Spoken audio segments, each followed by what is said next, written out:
Eu estava refletindo sobre uma frase que pertence a um teólogo britânico chamado Richard Baxter, onde ele vai falar a respeito do valor que Deus estima a alma humana. E ele vai nos dizer algo que provoca-nos uma reflexão muito profunda sobre essas coisas. Diz Richard Baxter que o céu pagará qualquer prejuízo que podemos sofrer para ganhá-lo, mas nada se compara ao prejuízo de perdê-lo. Querido, imediatamente eu lembrei das palavras do próprio Senhor Jesus, quando ele vai nos dizer ali no Evangelho de Marcos, capítulo 8, versículos 37 e 38, a respeito do valor que tem uma alma para Deus. Diz o texto: porque o que aproveitaria o homem ganhar o mundo inteiro e perder a sua alma? Ou o que daria o homem pelo resgate da sua alma? Querido, a palavra de Deus ela vai nos dizer que o resgate de uma alma é caríssimo e nós, meros mortais, não temos condição alguma de pagá-la, de restituí-la, de redimi-la, a despeito da nossa condição financeira, seja abastada, seja de menor quantidade de recursos. Nós não temos recursos suficientes a fim de resgatar a nossa alma da condição a qual ela foi submetida. A Bíblia vai dizer, querido, que todos pecaram e destituídos estão da glória de Deus. E a Escritura também vai nos dizer que o preço da redenção, o preço que foi pago para resgate da minha vida e da tua, foi um preço altíssimo, preço de sangue.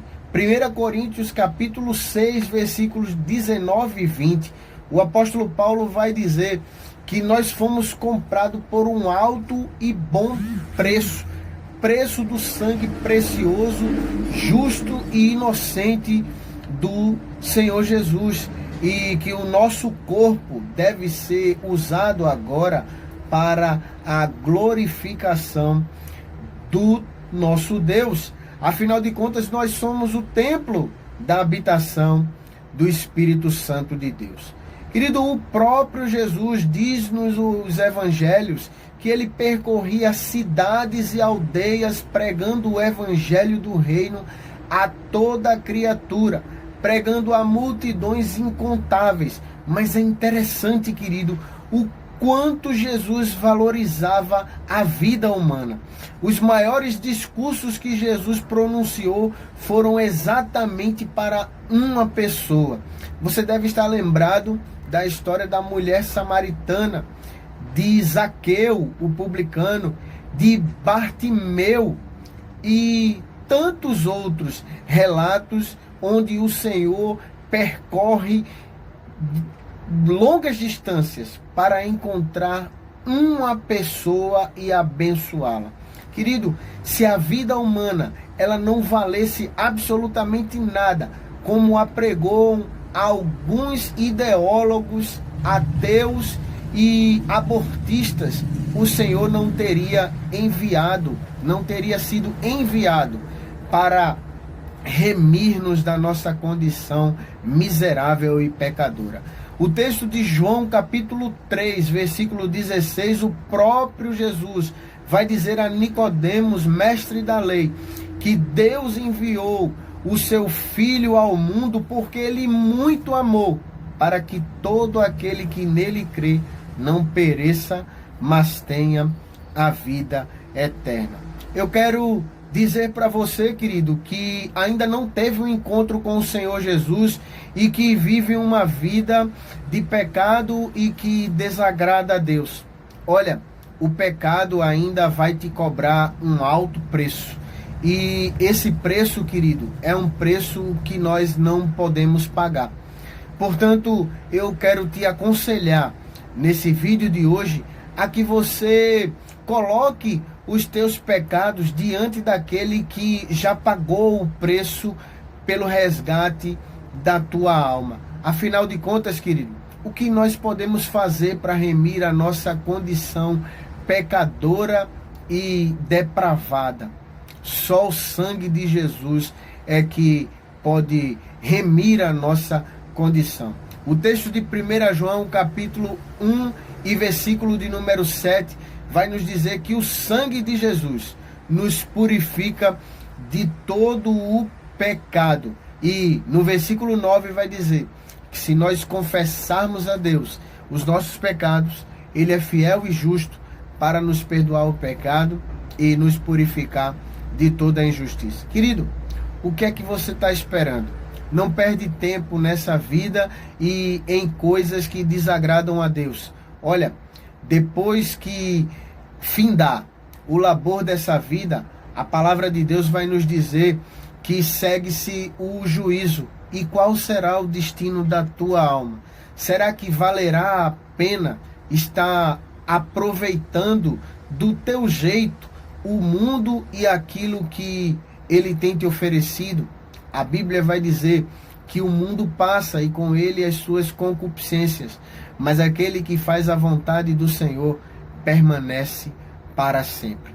Outra frase que nos ensina muito de Richard Baxter é quando ele fala sobre os caminhos do nosso coração. Richard Baxter, ele considerava que em nenhum lugar, a não ser no céu, valeria a pena nós depositarmos o nosso coração. E isso é verdade, querido. À luz do texto sagrado de Provérbios capítulo 4 e versículo 23, vai nos dizer que nós devemos guardar o nosso coração, porque dele procedem as saídas da vida. Lembramos também do texto que nos fala dos caminhos que o nosso coração pode percorrer e nos fazer permanecer cada vez mais distantes do Senhor e sermos conduzidos a caminho de morte. Provérbios capítulo 14, versículo 12 vai nos dizer: há caminho que para o homem parece ser bom, mas o final deles são caminhos de morte. Com essas coisas, o teólogo britânico, ele gostaria de dizer para cada um de nós, para que nós pudéssemos considerar a respeito da realidade do pecado e o quão pernicioso ele é, o quão nefasto e o quão perigoso é para o crente flertar com o pecado. Ele dizia algo exatamente assim para que nós possamos encerrar o vídeo de hoje. Ou você mata o pecado logo, ou ele matará você. Então, querido, presta atenção naquilo que a palavra de Deus está nos alertando e nos conselhos preciosos que a Bíblia tem a nos oferecer. Afinal de contas, querido, todos nós estamos sendo desafiados e convidados a continuar perseverando na palavra. Que Deus abençoe você, Deus abençoe a tua família, em nome de Jesus.